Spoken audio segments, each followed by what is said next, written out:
ধরনের ঘরের মধ্যে যে কোনো সময় আল্লাহ পাক রব্বুল আলামিনের গজব নাজিল হতে পারে।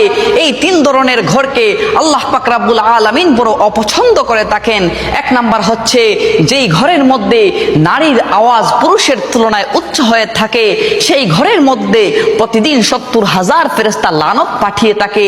দ্বিতীয় নম্বর হচ্ছে যেই ঘরের মধ্যে অন্যের হকের মারা টাকা জমা থাকে আর সেই টাকা দিয়ে সংসার চলে, ওই ঘরের মধ্যে যে কোনো সময় আল্লাহ পাক রব্বুল আলামিনের গজব নাজিল হতে পারে। আর 3 নম্বর হচ্ছে হযরত জিবরাইল আলাইহিস সালাম বলেন, যেই ঘরের মানুষরা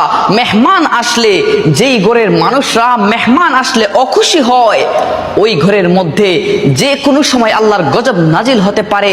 যদিও নামাজ পড়া হয় ওই ঘরের মধ্যে, ফেরেশতারা সওয়াব লেখেন না, নামাজের সওয়াব লেখেন না। নাউজুবিল্লাহ। আল্লাহ পাক রব্বুল আলামিন এই 3 ধরনের বৈশিষ্ট্য থেকে আমাদেরকে যেন